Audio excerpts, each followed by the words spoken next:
They killed the scientists. They bombed the facilities. They buried the laboratories. And now the world is celebrating. I need you to listen to me very carefully for the next 24 minutes, because I believe that celebration is the most dangerous thing happening right now. More dangerous than the strikes themselves. More dangerous than the missiles Iran fired back. Because when you celebrate a victory that is not yet complete, you lower your guard at exactly the moment when the real danger is beginning. My name is Professor Jiang, and I have spent 32 years studying the history of nuclear programs, how they start, how they survive, how they come back. And I need to tell you something today that most of the people who are celebrating do not know. Nuclear knowledge is not a building. It cannot be bombed. Nuclear material is not a machine. It cannot be destroyed by an airstrike. And the nuclear ambition of a nation that has just watched its scientists murdered and its facilities destroyed is not diminished. It is inflamed. Stay with me through every minute of this video, because I am going to show you exactly what happens next, based not on my opinion, based on historical fact, based on what happens every single time a nuclear program is struck and declared dead. It never dies. Stay with me. Before I go deeper, I want to reveal my secret. People keep asking me, sir, how are you so active at 63? But a few years ago, I was in constant pain. Legs, body, no sleep, no focus. I had to stop my research and predictions. I tried everything. I spent thousands of dollars. Nothing worked. Then I started using advanced amino formula. Within just 2 weeks, I felt stronger, more active. My pain reduced. I felt younger again. It is made in the USA with natural ingredients. Do not worry. I have added the buy link in the description and pinned comment. It comes with a 90-day money-back guarantee, so there is zero risk. If you are struggling with leg pain, body pain, brain fog, or low energy, I recommend you try it for 2 weeks. Your pain will reduce, your energy will come back, and your mind will feel clear again. This is my guarantee. Now let us get back to what matters. Let me take you through the history, because the history is the most powerful thing I can give you. In 1981, Israel struck Iraq's Osirak nuclear reactor. The strike was declared a success. Iraq's nuclear program was declared setback by years. What happened next? Saddam Hussein immediately launched a covert nuclear program significantly larger than the one that was destroyed. A dispersed, hidden, multi-site program specifically designed to survive future strikes. By 1991, when the Gulf War revealed the scope of this program, inspectors found that Iraq had been much closer to a working nuclear weapon than anyone had believed. The Osirak strike did not end Iraq's nuclear ambition. It intensified it and made it harder to find. In 2007, Israel struck what was believed to be a Syrian nuclear facility. The facility was destroyed. Syria denied it was a nuclear site. What happened next? Syria's covert nuclear activities continued in ways that were never fully mapped or understood. The program went deeper underground, literally and figuratively. The pattern is consistent across every case I have studied. Strike a nuclear facility. The physical infrastructure is damaged or destroyed. The program goes covert. It disperses. It becomes harder to find. And it continues, driven by the same fundamental motivation that created it in the first place. And the motivation for Iran's nuclear program has not been reduced by the strikes. It has been maximally confirmed. Let me explain what I mean by that. Why does Iran want a nuclear weapon? The official answer, the diplomatic answer, is that Iran denies wanting a nuclear weapon and says its nuclear program is for peaceful energy purposes. The strategic answer, the one that every serious analyst believes, is different. Iran wants a nuclear weapon for the same reason every other nation has sought nuclear weapons. For the ultimate guarantee of regime survival, for the capability that makes a nation untouchable, for the deterrent that says attack us and we will use this. And the strikes of 2025 and 2026 have confirmed Iran's calculation in the most powerful way possible. Because what happened to Iran in 2025 and 2026? It was struck repeatedly by external powers. Its leadership was killed. Its military was degraded. Its sovereignty was violated. Would this have happened if Iran had a deliverable nuclear weapon? Every serious analyst agrees. No. The strikes happened precisely because Iran was assessed to be close to a nuclear weapon, but not yet across the threshold. The lesson Iran's surviving leadership will draw from this is crystal clear. We were struck because we were close but not ready. The solution is not to abandon the program. The solution is to be ready faster and to hide the program better. This is the strategic logic that drives every nuclear program that has ever been struck and survived. And Iran's program will survive. Now let me talk about what survives specifically. The first thing that survives is the enriched uranium stockpile. The United States Institute for Science and International Security assessed the 2026 strikes as having targeted nuclear weaponization sites, but noted that there was not significant additional damage to the enrichment facilities that had already been struck in June 2025. The enriched uranium that Iran accumulated, the fissile material that is the hardest part to produce, is not fully accounted for.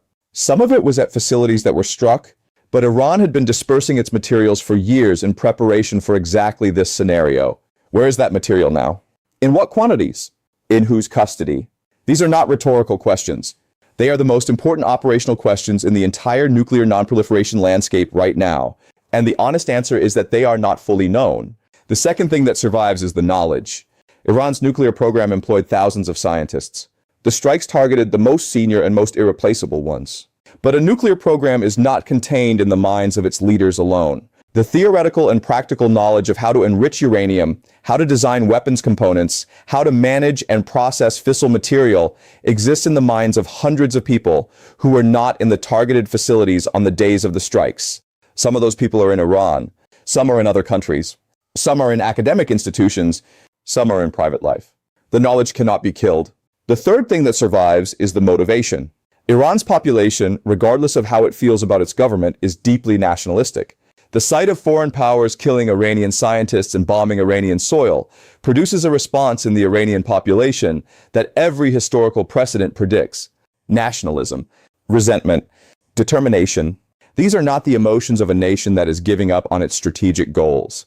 These are the emotions of a nation that is resolving to pursue those goals more determinedly and more covertly. The fourth thing that survives is the capability to rebuild. Iran has the industrial base, the engineering talent, the scientific infrastructure, and the financial resources, even under sanctions, to rebuild nuclear-related capabilities. Not quickly, not openly, but over time, in dispersed and hardened facilities specifically designed to be difficult to find and strike, the reconstitution of technical capability is possible. My assessment is that it is not just possible. It is certain. The question is the timeline and the form. Now let me talk about something that I think receives far too little attention in the discussion of what happens to Iran's nuclear program after the strikes. The potential for external nuclear assistance. Iran is not alone in the world. It has relationships with nations that have nuclear weapons and nuclear expertise. Some of those relationships have deepened precisely because of the confrontation with the United States. The scenario of Iran obtaining some form of nuclear capability or deterrence through an external relationship rather than through its own independent weapons development is not far-fetched. It has historical precedent. Pakistan obtained significant nuclear assistance from China. North Korea obtained assistance from Pakistan and from Russian scientists. The network of nuclear technology transfer, while less active than during the Cold War, has not disappeared. And Iran has relationships and resources that could potentially access that network. I am not predicting a specific scenario here. I am saying that focusing solely on Iran's indigenous nuclear program, while ignoring the external assistance dimension, is an incomplete analysis. And incomplete analysis leads to incomplete policy and incomplete preparation. Let me now make my specific predictions. My first prediction is that within 18 months, there will be intelligence reports, some public and some classified, indicating that Iran is reconstituting nuclear-related activities in dispersed and hardened facilities not previously known to Western intelligence. This will not be a single facility. It will be multiple sites spread geographically, designed specifically to complicate targeting in any future strike. My second prediction is that the question of Iran's enriched uranium stockpile will become the central diplomatic issue within the next year. The material exists.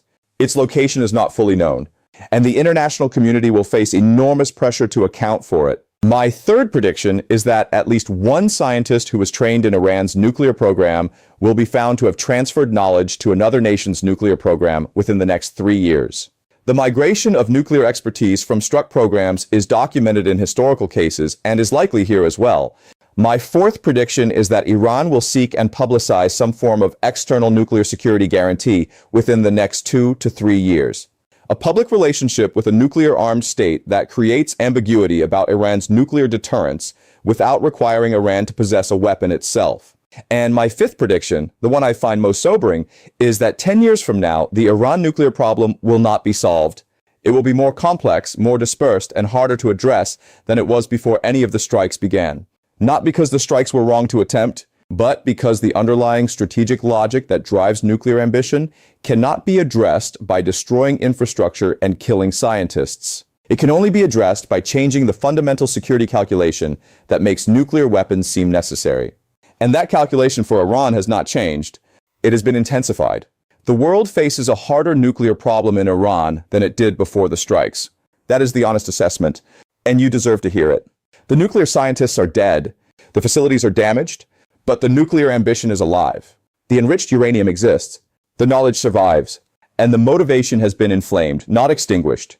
I have given you today the honest historical and strategic analysis of what happens next, based not on politics or preferences, on the pattern of what always happens when a nuclear program is struck and its host nation survives. Share this video because the comfortable narrative that Iran's nuclear threat has been dealt with is one that leaves people dangerously unprepared for what comes next. Leave a comment. Tell me where you think Iran's surviving enriched uranium is. Tell me which country you think might provide Iran with nuclear assistance in the coming years. I read every comment. I take every perspective seriously. I am Professor Jiang. The nuclear question is not resolved. Stay informed and stay prepared.